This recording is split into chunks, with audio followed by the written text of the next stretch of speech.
Good evening, everyone. Welcome to Rotor Talk Live, Season 3, what episode are we on? Episode 26 with very special guest Russ from 51 Drones. Russ, how are you doing this evening? Doing great, Bill. How are you doing? I'm doing fantastic. We're so glad you're finally able to connect and get our schedules together and get you on. I know being having kids in the house and responsibilities and so forth like that really just, stretch you every which way but loose. But we really appreciate the time that you're spending with us here tonight. You bet.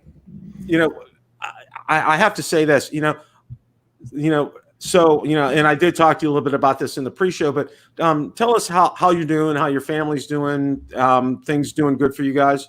Yeah, we're doing great. It was kind of a challenging time teaching 3 children, 3 different grades, from kindergarten all the way up to 6th grade. So that was interesting, but we had fun. We made the best of it, and everyone did well. So I guess I'm a good teacher. Maybe that's another career for me into education. But yeah, it was, the state of North Dakota that's where I live. I live in North Dakota. And I think that we've done a really good job of keeping our numbers down and protecting our people. And I'm not sure what the death numbers are, but the infection numbers are going way down and our curve is way down. And so everything's pretty much back to normal around here. I mean, just visitor restrictions at the hospital, and you have to wear masks when you go there.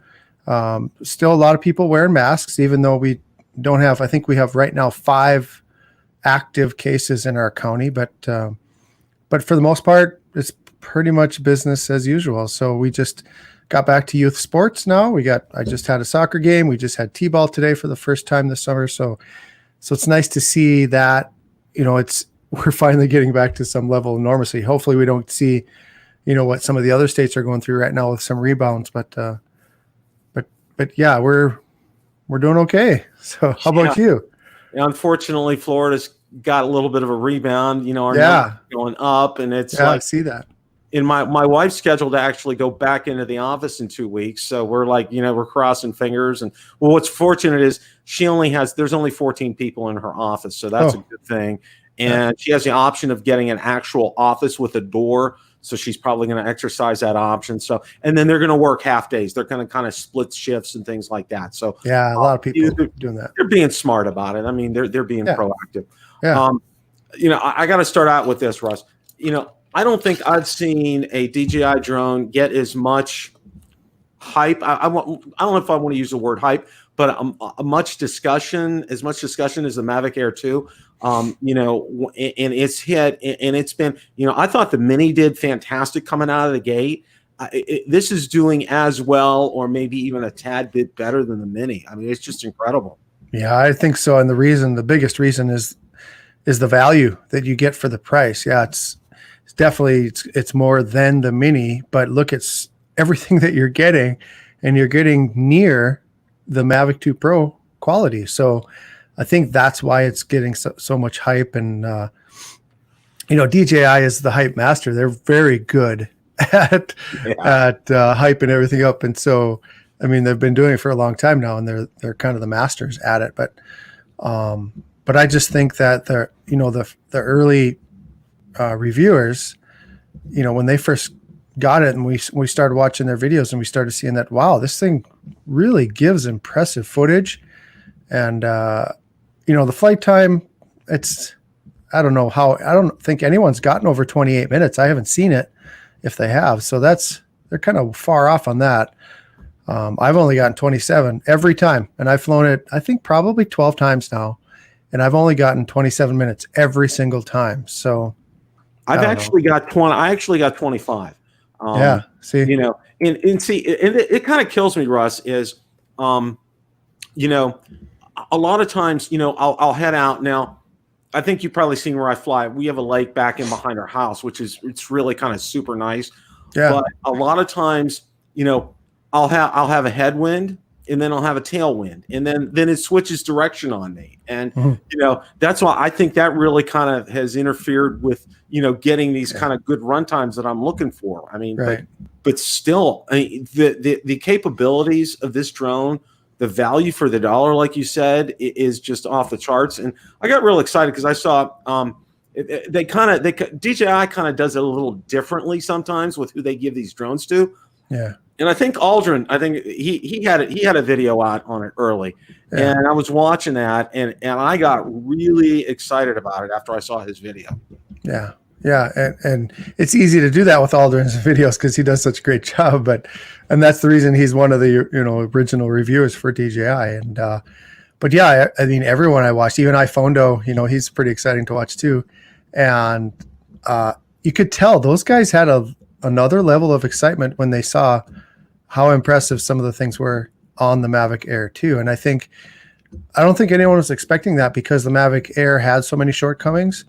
And I think DJI knocked it out of the park with the Mavic Air 2 and just pretty much shut down the Mavic Air. And I think they really wanted people to say, you know what, this is way better than my Mavic Air. I'm going to upgrade to that. So you got, and they're very strategic about how they price point everything and the features and everything. And I think they got pretty much everything covered right now as far as, different levels. And it's going to be hard to bring a new drone forward because you pretty much got everyone covered right now. So there'd be no reason to release the Mavic Pro 3 anytime soon. So. Yeah, that's one of the things that was everybody had been talking about. What was the 3? But it was real interesting because Ron and Marcus and I had a discussion on the 5 things we don't like about the Mavic Air 2, which are really kind of hard to find. But none of them, it was interesting. All of us, none of them were really hardware related because we really thought DJI hit a home run hardware wise. It was all software. One of those has actually been addressed was, and I don't know about you, but on the Fly app. When you're looking at your telemetry data and so forth, especially the data on the top, like the battery life and satellites and everything, it was white on a white sky background. Oh, yeah, you're right. Yeah, it was a kicker, and that was one of the things we had discussed, and it was little things like that that we thought for us. Now, one of the things that I really liked, and I thought this was genius. Lauren had already told us about the design of the controller before it came out. And having the antenna built in the holder was a total genius idea on DJI's part. Mm-hmm. Because I don't know about you, but I get a lot of questions during the week, either by email or my Facebook groups. And one of them is about proper antenna positioning. Yeah. And with this, you don't have to worry about that. Right. It's done. But the downside is I'm not getting the connectivity that I thought I would with it. That's one of my downs on it. Like where I live in a valley, and I'll get 1,000 feet away and I'll get my signal will cut out. I mean, I can see the drone and I'm losing signal, and that's not, I'm kind of disappointed in that. Now, when I first flew my first flight, I was out at the lake and I had no trouble there. One little blip because I was kind of standing behind a bluff right next to the shoreline. But, so I think maybe just because I'm in the valley and the trees, that's the only thing I can think of. But my Mavic 2 Pro, I don't lose signal at all. So, I don't know. Wow. Yeah, and it's probably has to do with the antenna too. I mean, that's naturally what you could think. One of the things that a lot of people have been talking about, and I know I get this, everybody's, when are they going to come out with the update for the smart controller? It's like everybody's been asking me that question, and and Lauren, who's been on the show before, is like, wait, they like to give it a few weeks and work out bugs before they introduce some new firmware, and that does make a lot of sense to do that. Yeah, and that's another thing. The Mavic Air 2, we're just getting started, so. Oh yeah. Imagine as the firmware updates come out, it's just going to get better and better. So it's definitely pretty close to my favorite drone. I don't think it's going to totally dethrone the Mavic 2 Pro, because if you don't have the Mavic 2 Pro and you have the Mavic Air 2 and you're like, this is an amazing drone. But the other day, a couple of days ago, I flew the Mavic 2 Pro and I'm like, okay, this is better. I just forget that sometimes. But you can't go wrong with either one. But just for $799, I mean, my gosh, it's just there's so much packed into that thing. So, well, Ron visited last year. He and his wife came down to Florida for a vacation, and we went out to the beach. And he didn't have the Mavic 2 Pro yet. He had his Mavic Pro, and I had the Mavic 2 Pro, and we were catching a sunset.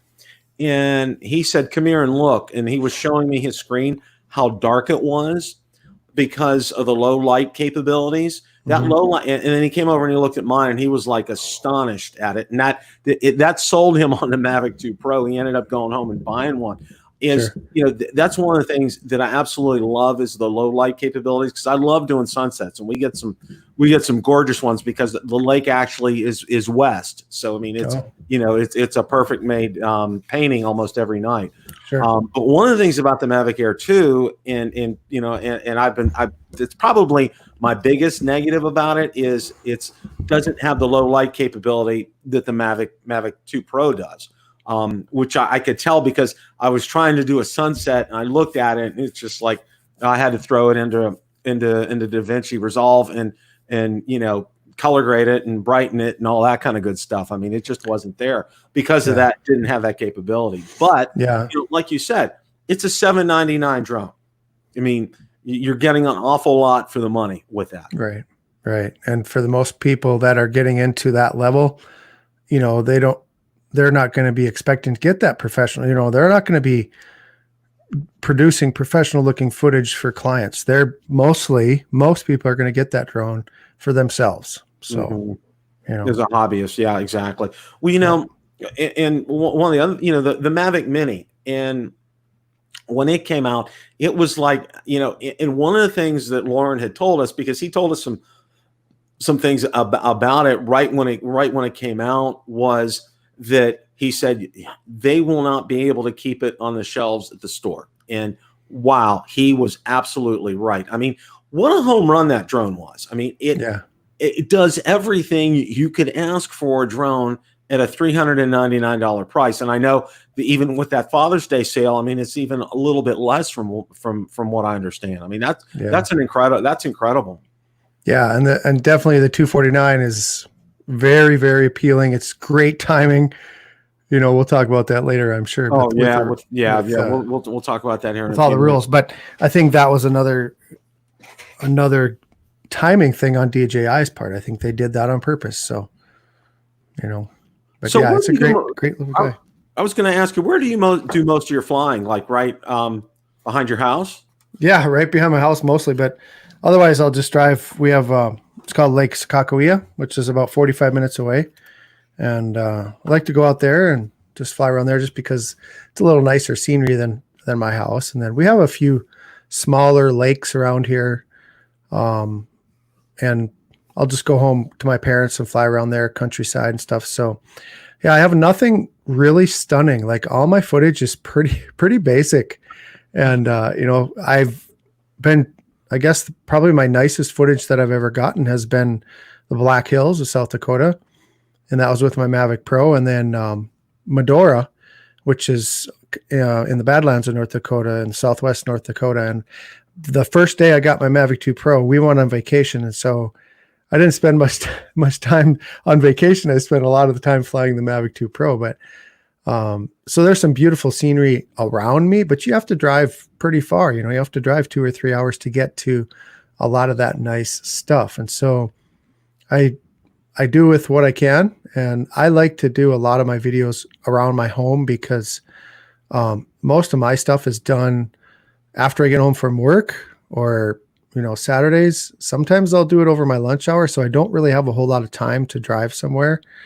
And, with a full-time job, I'm kind of limited on when and where I can go to fly. So I need to just do what I can where I'm at. And hopefully the information is more valuable to people than the scenery. And I love watching some other channels and some of the beautiful scenery that some people are getting that I can't get right now. So, someday when the kids are a little bit older and we can travel a little bit more, but for now I have to stay pretty close to home. So. Well, yeah, and I tell you what, Russ, there's something to be said for that because, I had a lot of people saying, "Oh, you're flying over the lake again." And I said, well, here's something, and I think you could probably bear witness to this is, flying in a familiar place, what to expect all the time. Okay. True. Or most of the time. So, I mean, that's that's one of those things for me. I know how far it is to the end of the lake. I know how far it is to the corner of the lake. I know chances are, where I'm going to get a good tailwind. I know where headwinds are. I mean, it's some patterns, and these kinds of things. And I'm sure it's the same for you. Yeah, it definitely helps. Oh yeah, and the trestle. Ted Bullman there saying, how about the trestle? I fly the train trestle quite a bit because it's kind of an icon in our neighborhood. It's beautiful train trestle and makes for great footage. So I do fly out there quite a bit. That's only about 10 minutes from my house. So that's oh wow, that's a good scenic spot. Now it's ironic here, down here in Florida, they're really kind of, you kind of got to be careful where you fly down here. Yeah. There's a lot of places that it's just no. But one of the favorite places is we have a bridge over the bay. It's the Sunshine Skyway Bridge, and Ken and I went down there. It was probably about a year ago, and we both took our Mavic 2 Pros out, and I got some fantastic footage. And the sun was right, the coloring was right, everything. It was a great day. I mean, you could see clearly. There wasn't anything. But, I mean, that's about the best scenic spot that we have around here for me. I know he's flown some around downtown Tampa, which is okay. But there's a problem in flying in downtown Tampa because there's a private airport, then there's Tampa International, and then right next to Tampa International is MacDill Air Force Base. So it's like, oh, yeah, humongous no-fly zone all over the place down there. I mean, it's like you can't really win for trying. One of the things I wanted to ask you about was, and I wanted to share with you, it was interesting, my experience with the new ATSB on the Mavic Air 2. Mm-hmm. I'm getting ready to take off, and I get a notice popping up. So I go ahead and I expand the map and I take a look, and I had it on the first filter. I didn't see anything. I put it on the second filter. Didn't see anything. Put it on the third filter. Didn't see anything. So it's like, okay, all right. So, and then it went away, and I took off. Well, about 15 minutes later, and you can hear on the screen recording audibly a plane, and probably no more than 300-400 feet up in the air because it was pretty loud, and nothing popped up on my screen. Well. I got a storm of comments because, not everybody has it. And I said, well, I did some research on that. And one of the big exemptions are planes that were built in the 1940s that don't have electrical systems. They don't have to have ATSB. Class G airspace, obviously, Class G. Yeah. And some other other types in certain restrictions on some types of airspaces. But as of January 1st, most private pilots have to have that installed and on. Now, you can get waivers for it. Okay, I did some digging on that. You can get some waivers, but it's kind of like the exception rather than the rule. So I kind of think it's one of those things that it's going to just evolve through time. Mm-hmm. And I'll give you an example. When DJI came out with precision landing, okay, it wasn't always working the way it should at first. And, right. It ends up getting refined through software updates and firmware updates. I think it's the same thing with this. I think it's kind of like a trial and error kind of a thing, and see what we end up with. Yeah. What I wish one time when I was flying, it was right by my house, and I saw the dots, and it gave me a warning. I saw the dots, but it showed a plane about 100 feet away from me, but it doesn't show the elevation. So how do you know where it's at? I mean, is it at 30,000 feet or is it at, 400 feet? So, and then what happened is the dot was there and then it disappeared, and then it appeared about 400 to 600 feet on the other side of me. And it was moving in the same direction. So it's like it was there for a second and then it wasn't there, but I didn't hear a plane the whole time. So I don't know if it has the ability to see the altitude of the aircraft. I don't know. That would be kind of nice, because if you get a warning, it'd be nice. I would assume that you're not going to get a warning if they're at 30,000 feet. It would have to be in a certain range, Yeah. And I don't know what that range is. I need to educate myself a little bit more on the reach of ATSB. So, yeah, when I had Billy on and we talked about that for a little bit, and he was telling me because he flies near the Philadelphia airport a lot, and he was saying it came up, and he said the exact same thing as you. You have no idea. I mean, if the plane's coming, it'll show it coming toward you, but you have no idea the altitude that the plane is at. I mean, that plane could be at X thousand feet, and here you are at 200 feet. It's like that kind of thing. So, but it's kind of nice. It's in its infancy, and I think that's one of these things that is just going to evolve through time, and we just kind of need to be patient with it. One of those. That's the best I could say about that. I think so. It's just with everything that DJI is coming on, and I know you're also a fan of. I know you got the Osmo. I'm sorry, the Pocket. Yeah. And and I saw your video on that. That's a good video. It's and then I don't know if FIMI came out with one. I've seen that. I did this review with this Snopa VMate, and then on that video, everyone was telling me get the FIMI Palm because it's better. And so I might reach out to him, but I still like the Osmo Pocket better. The VMate did a pretty good job, but definitely the quality of the video is a little bit better on the Osmo Pocket still. So. Yeah, Ron got the FIMI, and he really likes it. I mean, for what he does. Now, the thing I like about Ron is he was a photographer for years, so he has that incredible head knowledge of that. It's like I'm jealous of people like him, like Billy, like Ken, because they have that photographer videographer mentality, and they know this. They know the optimal settings a lot. It's like I'll go in there and I'll try to mess with that, and then I may message one of them, hey, what do you think for this kind of environment or this kind of shoot? What do you think would be the optimal settings? Because for me, it's just it's just best guess kind of a thing. Yeah. Just the more experience, the better you get at it. Just like anything. Just like me learning to fly for the first time, it was the same thing. Never had any experience doing that, and I had a little bit of experience just being a hobbyist photographer, and so some of that was a little bit easier to understand. But just just all the ins and outs of doing it all at once, trying to figure out all the camera settings and then all the input settings, and then just basically learning how to control a drone. And I think that's why my channel kind of took off so well the first year, is because it was at a time when a lot of people were in the same boat as I was, and droning was just getting started, especially with the Mavic Pro. And so, I just looked at from a perspective of what would someone else feel like me, that was watching this, that was feeling the same experiences that I was, and who had never even seen a drone before in person.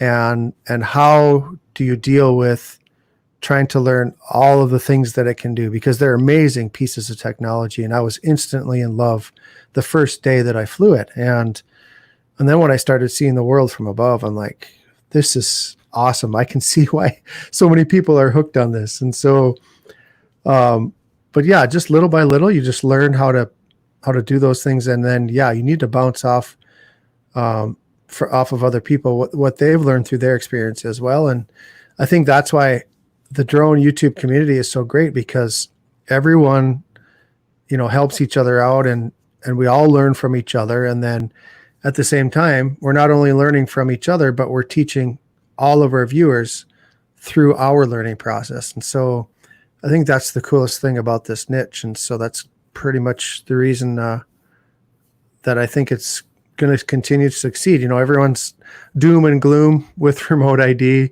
I don't think it's going to kill the hobby. I don't at all. I think it's going to put a pretty big dent in there. I think a lot of people are going to be turned off for many reasons, but I don't think it's going to end the hobby, certainly. So we'll see. I have to agree with you 100%. And I'm sure you enjoyed. I know you watched. My talk with Brendan last week, and how refreshing it was to talk to him and to hear his take and his perspective on things. Because I know you did a stellar comment for remote ID. I mean, that was just incredible what you did. And people didn't like my presentation format, but I figured I just want to do something different, just have a little fun with it. And see, and that's a good thing about it, because it's your channel and you can do what you want to do. I personally, I liked it. I thought it was great because, it's better than you could have sat there and read it and been dry, but you weren't dry. There was some emotion behind it. And I thought that was good because, it is kind of an emotional thing for us. Oh, sure. I know I spent quite a bit of time putting mine together, and I talked to Marcus and to Ron and, and to others. And then I looked at what DJI did when I talked to Brendan, and it's like they put like a 98-page comment out there. I mean, people went to the nth degree, and I think one of the things, that I talked about with Brendan a little bit was, a lot of people saw it when, we're going through COVID-19, the nation's going through an awful lot right now. And then boom, the FAA says, well, we're going to move forward with this. And, I told Brendan, isn't it kind of like a little bit of a slap in the face? Because, we put all this work and all this effort towards getting these comments out there for remote ID. And then basically the FAA is saying, well, it was nice, thanks, but this is what we're going to do. Yeah. And like he said, you got to have a little faith in the system, and you got to try to hope that they're doing the right thing and they're taking them into consideration. So that's all you can do. I mean, it up front, it doesn't look very good, but you have to hope that they're at least looking at some of them as a whole and saying, yeah, you know what? They do have a point. So the only thing I can't get over is pilot location information to the public. That's the one thing that I just don't understand why it needs to be there, and how I don't understand why they don't get how dangerous that is. So for me, that is the most that's the most terrible violation of privacy right there. I agree 100%, because it's like, when I'm taking my drone up and flying out over the lake, I don't want one of those neighbors, down the road saying, picking that information up and coming and knocking on my door. Or, if I'm out on location and I'm shooting something, and then next thing I know, I hear the click of a gun behind me and saying, give me your drone. It just leads to all nefarious and just, it opens the door for a lot of just, not nice stuff. Yeah. There's no reason for it. Absolutely no reason. So, as I said on my videos when I talked about remote ID, and as I talked with Brendan, I'm all in favor of letting law enforcement have access to that information. I have no problem with that. But like you, I have a problem with the general public just being able to pull up that information, look at it, and say, you know what? No. I'm 100% like you with that. And, the other idea behind this too, and I know, and I talked to David from Kluge, and he and I talked about this, and, our companies like AirMap and Kitty Hawk and other ones who are going to make a profit off of something like this and be a service provider. And, here it is again, look at the investment you make. And, let's say for argument's sake, your part 107, there's $150 right there. Plus, whatever study materials you get, your drone, you're probably, if you're like a Mavic 2 Pro and a smart controller and by the case, you spend easily $2,000 plus to get into, especially if you're starting a business. And then, you probably need to get drone insurance. So you're spending money. I mean, you count the cost up, know, and I know, and I've talked to Ken about it with his business and his expenses, what he has to pay. There's a lot that people just don't, people think you get your part 107, you can hang your shingle up, and there's a whole lot more than that. Yeah. Well, nobody was counting on having to pay somebody like Kitty Hawk or Air Maps or somebody, a fee each month to be able to fly your drone. That's one of those things, I'm like, that bothers me, like not as much as the privacy thing, but still it's kind of like, I've paid my dues, I want to be able to go fly. Right. Yeah. It's just, it's interesting.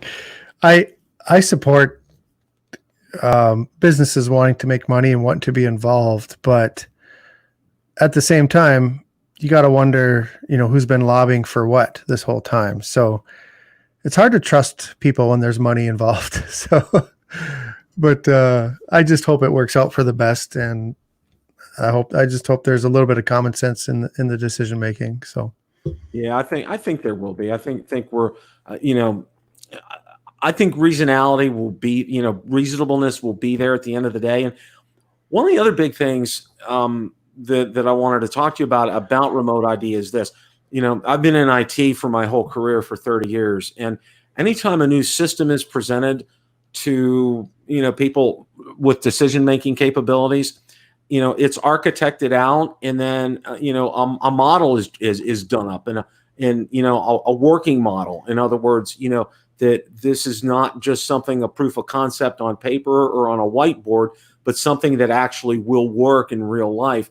And you know, this is something it's never gotten that far. You know, supposedly, you know, I was reading some of the people that came up with remote ID. They had nothing to do with drones. I mean, they knew, right. you know, which that kind of just that especially coming from an IT background, that just blows my mind, because I know no system where I work is going to get an approval from a VP without having some type of proof of concept. Yeah, and it's just people wanting a piece of the pie is what it is, you know. And yeah, it's just, I don't know. I think that whatever happens, whatever comes out, I think that eventually there's going to be adjustments to that as well. I don't think it's going to be maybe it is, I don't know, but maybe it's just me being hopeful, but I hope that if something is really unreasonable and enough people are complaining and having issues and having problems, that the rules may change, you know. So if you're seeing a pilot location available to the general public, and you're seeing a rash of thieves, you know, or a rash of beatings, people stealing drones, or if you're seeing a lot of confrontations, you know, because all that stuff's going to be recorded and you'll be able to track all that stuff. Maybe the FAA will say, okay, well, maybe we'll take that out, you know, and but who knows? Maybe they don't care, you know. Yeah, you know, I'm hoping that logic will prevail, and I'm hoping that some common sense will prevail, and Yeah. you know, because I kept hearing, you know, a lot of people, and I talked about this with Brendan, and he agreed with me. You know, oh, you know, it's all going to be UPS and Amazon, and you know, they want to get their you know, their hands in all this. And as I was saying to Brendan, and he agreed with me, is, you know, they're still years away from actually being able to do that. I know Google had their you know, their delivery drones. You know, they sold that off now, and I think they're in Virginia, and they're doing that as a proof of concept. But I mean, they're autonomous. I mean, nobody actually it's all programmed in, and it stops where it's supposed to stop, and then moves on, and then comes back. I mean, it's, you know, there's no pilot really involved with something like that. And I told people, you know, that kind of stuff, like with Amazon and UPS, that's a ways away. We're not going to see that for a while. There's the logistics of it, and the infrastructure's got so far to go. Like, to make it worth their time and their money, like, I just can't imagine drones delivering. I mean, even if you had a location, even if you had a central hub where the drones would deliver from point A to point B, and that was your delivery distribution center or whatever, that still is going to take so long to set up that network. And so we are quite a ways away. So yeah, that's one of the things. Recently I got outside the DJI spectrum of things and got a FIMI X8 SE 2020. And I know, you know, Marcus, I had a Hubsan Zeno 1, and then I sold it, and I got a Hubsan Zeno 2. And before I even took it up for its first flight, I ended up selling that. And I sold that from, you know, I was watching Ron's videos and Marcus's videos, and, you know, the stability on the Zeno 2, it just wasn't there. I mean, it just, you know, I was expecting that. I mean, and you know, Marcus really basically said the Zeno 1 is probably, you know, a better drone. And the Zeno 2 had a lens flare issue. Every time you pointed to the sun, there was probably something inherent within the glass and the lens system that would cause a huge lens distortion every time you pointed at the sun. So, I mean, it was really kind of a problematic drone for me. but he had the FIMI X8 SE, the 2018 version, and he really liked it, except having some horizontal stability kind of issues as far as the gimbal was concerned. Well, I ended up getting the 2020, and I just got it in, and I've had it up a couple of times. But I'm telling you, I put out a video tonight. But for a $400 drone, Russ, it really it does a very decent job for what you get. I mean, you're not, you come into it, you don't have blinders on, you're not getting a DJI product, but for $400, I mean, you're getting some. It's 4K, 30 frames per second. The color looks good on it. I mean, it's in very decent quality, and runtime is probably about 25, 30 minutes on it. So wow. All in all, I mean, I've been pretty impressed with it so far. Huh. I haven't experienced pretty much any other drones except DJI and the Skydio. And, I've had a few toy drones that I've just played with and had fun with, but yeah, I've read some good things about that one, and I'll have to watch your video and see. But, the interesting thing about that is what appeals to me is no geofencing, because I have so much a nice thing on this. So much trouble. It is. It's awful. The big thing on these kind of drones, and I got a real education on this when you're buying from places like GearBest and Banggood. The shipping is always problematic, because when my drone came, that box looked like it had been sat on by an 800-pound gorilla. Yeah. And I saw indentations where the motors are at the top in the box, and I'm like, oh man. Well, I got it out. I checked it. It's absolutely fine. But then the shipping time, and it's always right. You roll the dice with something like that. You have no idea. I'm still waiting on. I ordered an extra battery. Ordered some spare props. A half decent case. I'm still waiting on all those. It's probably on a boat on the way over from China. Yeah. God knows where it's at. I mean, and then it's got to sit in customs for a while and go through inspections and all that. So it's kind of, it's breaking up things. And, and what's interesting is I found that it's internationally that this is a very popular drone, because I started a group for that drone, and I'm almost at 1,000. And wow.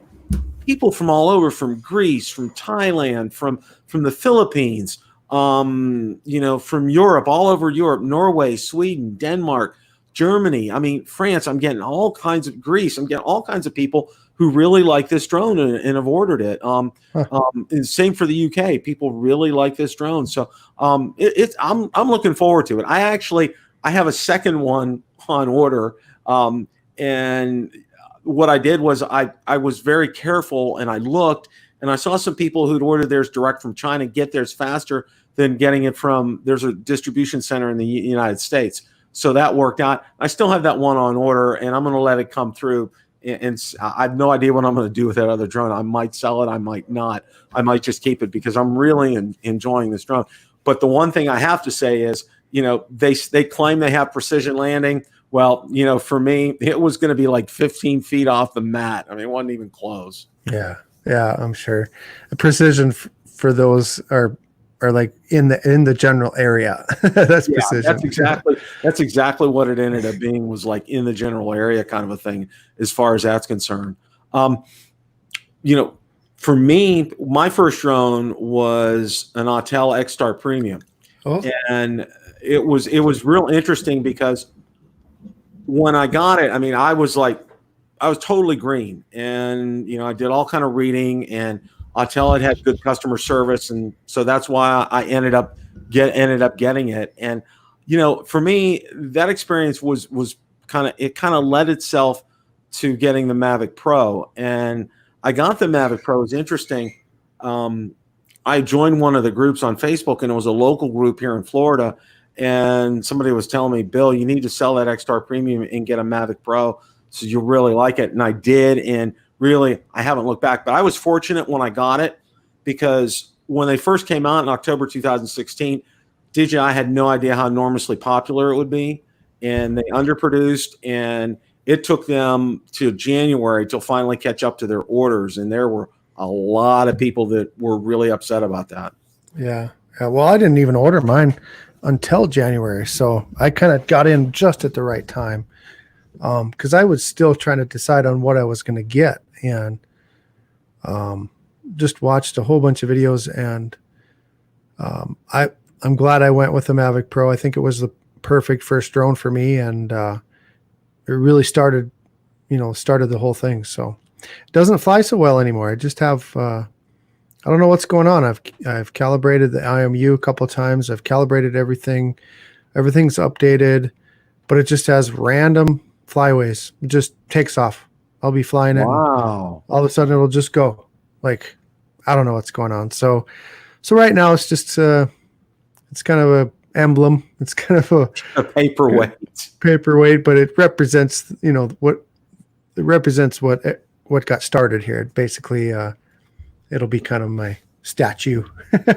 So, but, that's always a good thing. I got plenty of use out of it. So, I have to say, and I kind of wanted to talk to you a little bit about this too, is, the drone community. And I think it's great to see us, helping each other out. It's also great, I can't say enough about the people I have contact with in the drone community, because they've been helpful to me. So what I try to do is I try to pay it forward. And that's one of the big reasons why I like doing my videos. And one of the things I like to do is I like to condense my videos and keep them shorter, because I feel like people's attention spans, 3, 5, 6, 7, 8 minutes, no more than that is usually my videos. Of course, the one I put out today was 33 minutes, but there I go. I say that, but no, for the most part, that's what I like to do, because,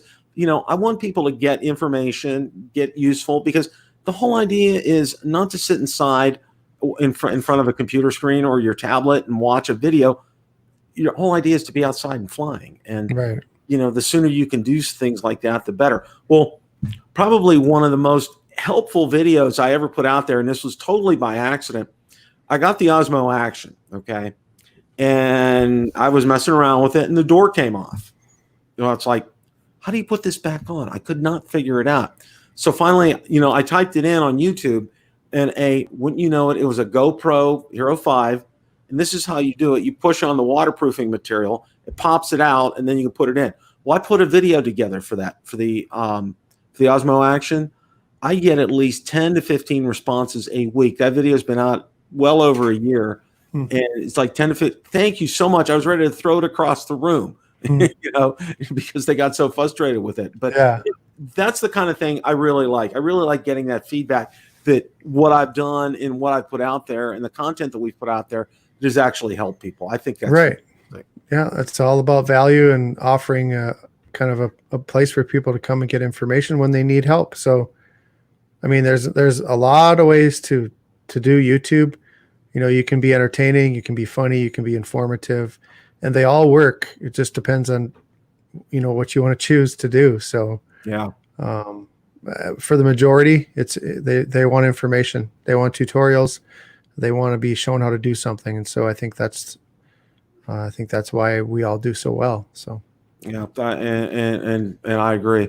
Well, I want to. I respect your time, and I want to thank you so much for showing up tonight. This was fantastic. It was great to finally really, quote unquote, meet you, so to speak. Yeah. And to have a few minutes chatting with you. I think it was great. I know you have a great subscriber base, and good people. I mean, a lot of people follow you, follow me as well, and Ken and Billy and Rick Smith and everybody. And I'm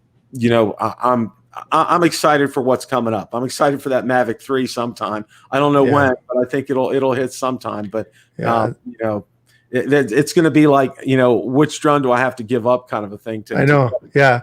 We were talking, like, how many drones can you actually keep? I mean, you just can't fly them all, but can't fly them all. And it's hard to sneak packages in, so that's right. The wife doesn't. Well, my favorite quote, it was the first time I met Ken. We went to the Mavic 2 launch event over in Brooklyn, New York, and he was saying to me, he said, you know what? He said, don't ever apologize for it. You can always sleep on the couch. Yeah, that's right. There's always a place his answer. Well, I want to thank everybody for showing up in the chat tonight. We had a great great showing in the chat. Mark W., Canadian drone pilot, Ray Kelly, Dennis Maxey, Steve Fox was there, Dave D., Mark W., Johnny Drone Flyer, Global Drone, Ray Kelly was here, Mike Armedia, Oracle, Miata, John Coopy was in tonight. I know Marcus was here tonight. I know Ted Bowman was here tonight. Bill Thomas was here tonight from Coast to Coast Drones. Drone Master was here tonight. Thank you guys for showing up. And Russ, thank you again so much for being. I gotta say, excuse me, I gotta say something for Mike R. Sure thing. Go for it. Cinematic. He asked me to say cinematic, so I have to say cinematic. Mike's a great guy. Absolutely love him. So, well, everybody, thanks again so much. And remember, as always, it's a great day to fly. Take care, everybody. Thanks, guys.